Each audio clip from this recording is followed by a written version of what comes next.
Hey y'all, my name is Nova, and a place I consider home is Philadelphia. Growing up, I lived in Penns Grove, a very small town in New Jersey, and there was never anything to do.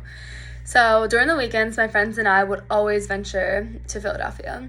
Philly is such a magical city where there's so much to do. In the central part of the city, there are skyscrapers with many stores, countless restaurants, bars, and multiple parks, which leaves endless options for people of any age or interest to enjoy their time in Philadelphia. Whether you're a foodie, a nature enthusiast, or just fascinated with the fast life, you'll love Philly. Another interesting aspect of Philly is its history. If you're a history buff, you'll love all the parks and monuments you'll see.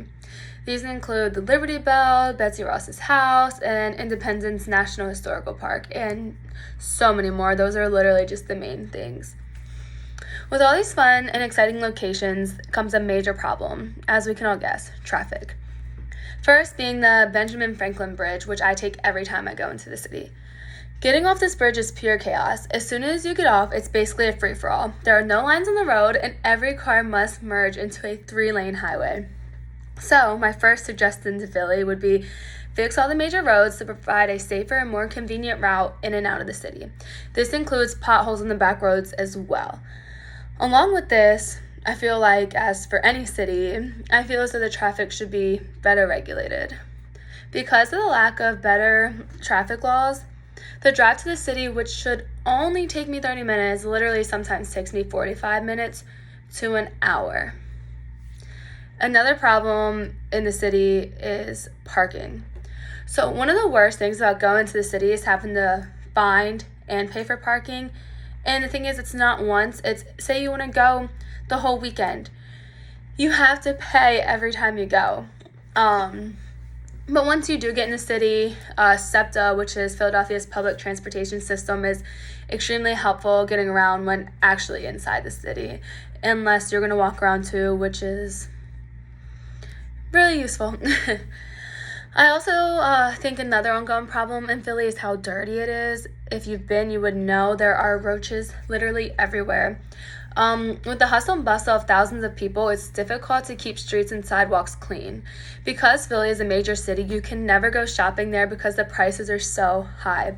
So whenever my friends and I go to Philly, we always buy things on the way. So we'll bring food and then we'll get gas back at home because we know it'll literally be half the price. I believe that a lot of these issues do stem around the tourist areas. Tourists do not really know where to go, so everyone tends to cling to one area. So many people in one area leads to an overpopulation, hence the traffic. And honestly, I think a lot of people accumulate trash on their stroll throughout the city, leading to heavy littering. But one thing Philadelphia does to help is having workers that go around the city making sure these attractions are as clean as possible. Even with these issues, there are many things that make Philly a great place. Instead of going to the stereotypical tourist spots, there are several hidden gems throughout the city. I'll be telling you about 2 of these places. One that is mainly enjoyed in the winter and one that is mainly enjoyed in the summer. The first place is Wonder Spaces. Inside this indoor attraction, you'll be surrounded by various light shows, including ones that hang from the ceiling and even optical illusions. This is a great spot whenever you're looking for something relaxed to do or just want to put on a nice, warm, cozy outfit and immerse yourself in these gorgeous lights. It also makes for great Instagram pictures. My favorite place in Philadelphia, though, would have to be Devil's Pool, which is a range of cliffs surrounding a lake on the outskirts of the city. Although the name sounds a little intimidating, it's a must-see site filled with several activities. Some of the cliffs are smaller than others as well, so people of all ages can jump. There's really high cliffs, really low cliffs. And also, one of the major downsides of Devil's Pool is the temperature of the water below. Although it can be sometimes refreshing, especially on a hot day, the water can often be very cold, which is another setback of Devil's Pool would be getting to the perfect spot because it can be a little tricky. So after driving into the park and finding a spot to park, then the hard part comes, which is finding the best spot on the cliff to jump off of. So you would have to be prepared to walk a good 15 to 20 minutes to find the best section, in my opinion, which are the higher cliffs, because I like the little scare. You also have to be prepared to make this trip carrying a cooler and a backpack. You'll need a cooler for food and water, considering you normally spend the whole day there, and a book bag for towels and dry clothes.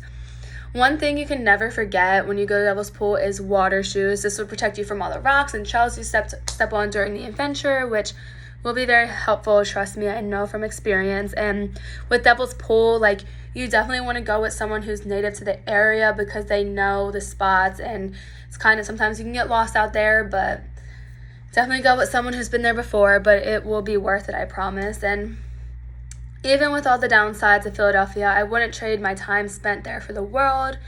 With the good food, amazing scenery, and the fast-paced way of life, I cannot wait to move back up north again.